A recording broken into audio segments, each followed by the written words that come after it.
ఈరోజు మనం చూడబోయే ఈ వీడియోలో కురుక్షేత్ర యుద్ధంలో హనుమంతుడు కర్ణుని నుంచి అర్జునుడిని ఎలా రక్షించాడు అనే విషయాల గురించి తెలుసుకుందాం. ఆంజనేయ స్వామికి దేవతలందరితో పాటుగా బ్రహ్మదేవుడు కూడా అనేక వరాలను ఇచ్చి అతడికి చిరంజీవిగా ఉండమని వరాన్నిస్తాడు. అలాగే త్రేతాయుగంలో రామావతారం ముగిసిన తర్వాత ఆంజనేయ స్వామి అడవులలో తపస్సు చేసుకుంటూ ఉండేవాడు. అలాగే ఆ తర్వాత ద్వాపర యుగంలో రాముడే కృష్ణుడిగా అవతరించాడని తెలుసుకున్న ఆంజనేయ స్వామి శ్రీకృష్ణుడికి ఎన్నో సహాయాలను చేసేవాడు. అలాగే హనుమంతుడి ద్వారా శ్రీకృష్ణుడు తన అన్న బలరాముడు గర్వాన్ని, అలాగే తన వాహనమైన గరుత్మంతుడు గర్వాన్ని మరియు తన భార్య అయిన సత్యభామ గర్వం పోయేలాగా చేశాడు. అందుకే శ్రీకృష్ణుడు మహాభారతంలో హనుమంతుడు పాల్గొనే అవకాశం ఇచ్చాడని మన పురాణాలలో చెప్పబడింది.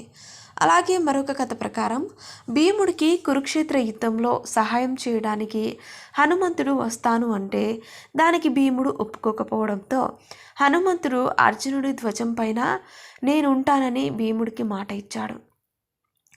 అందువల్ల కూడా హనుమంతుడు మహాభారతంలో పాల్గొన్నాడు అని చెబుతారు. అలాగే మహాభారతంలో మరొక కథ ప్రకారం ఒకసారి అర్జునుడు రామసేతు నిర్మాణం ఉన్న ప్రదేశానికి వెళ్తాడు.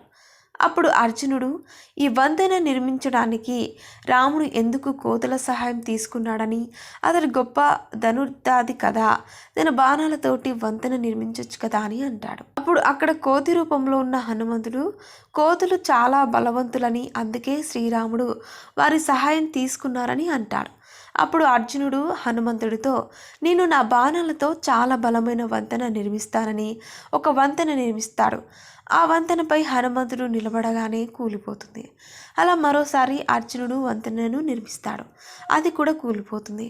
అప్పుడు అర్జునుడు ప్రాణత్యాగం చేయడానికి వెళ్తుంటే అదే సమయంలో శ్రీకృష్ణుడు బ్రహ్మణ వేషం ధరించి అక్కడికి వచ్చి వారితో మీలో మీరే పోటీ పెట్టుకుంటే గెలిచేది ఎవరో చెప్పలేరు, అందుకే మీరు పోటీ నిర్వహించండి, అందులో గెలిచేది ఎవరో నేను చెప్తానని అంటాడు.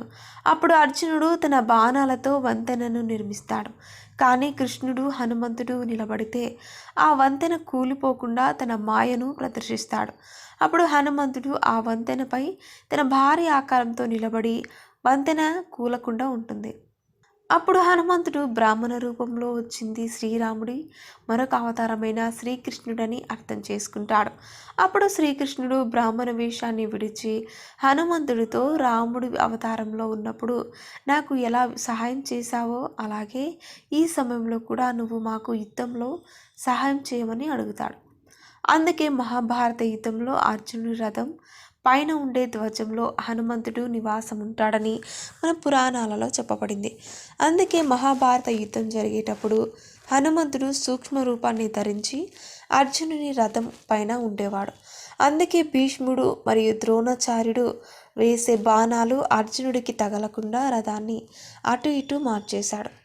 అలాగే కురుక్షేత్ర యుద్ధంలో భీష్ముడు మరియు ద్రోణాచార్యుడు చనిపోయిన తర్వాత కర్ణుడికి మరియు అర్జునుడికి ఘోరమైన యుద్ధం జరుగుతుంది. ఆ యుద్ధంలో కర్ణుడు వేసే బాణాలకు అర్జునుడు రథం కాలకుండా హనుమంతుడి యొక్క శక్తి అడ్డుకుంటుంది.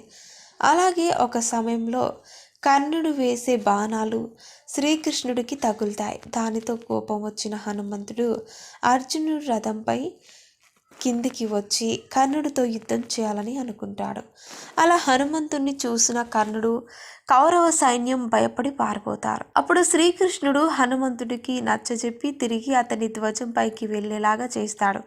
ఆ తర్వాత కురుక్షేత్ర యుద్ధం మొత్తం పూర్తయిపోయిన తర్వాత శ్రీకృష్ణుడు అర్జునుడి రథం దిగమని చెబుతాడు. ఆ తర్వాత శ్రీకృష్ణుడు కూడా ఆ రథాన్ని దిగిన వెంటనే ఆ రథం నుంచి హనుమంతుడు వెళ్ళిపోతాడు. ఆ తర్వాత ఆ రథం కాలి బూడిదైపోతుంది. అప్పుడు అర్జునుడు అది చూసి ఆశ్చర్యపోయి శ్రీకృష్ణుని రథం ఎందుకు కాలిపోయిందని అడుగుతాడు. అప్పుడు శ్రీకృష్ణుడు ఈ రథం ఎప్పుడో ద్రోణాచార్యుడు మరియు భీష్ముడు అలాగే కర్ణుడు వేసిన బాణాలకు కాలిపోయింది, కానీ నీ రథం పైన హనుమంతుడు ఉన్న కారణంగా నీ రథానికి ఏమీ జరగలేదని చెబుతాడు. ఈ విధంగా కురుక్షేత్ర యుద్ధంలో హనుమంతుడు తన బలంతో అర్జునుడి ప్రాణాలను కాపాడాడు. సో ఫ్రెండ్స్, చూసారుగా కురుక్షేత్ర యుద్ధంలో హనుమంతుడు ఎలా ప్రవేశించాడో తెలుసుకున్నారు. ఇలాంటి మరిన్ని విషయాలను మీరు తెలుసుకోవాలనుకుంటే వెంటనే మా ఛానల్ని సబ్స్క్రైబ్ చేసుకోండి.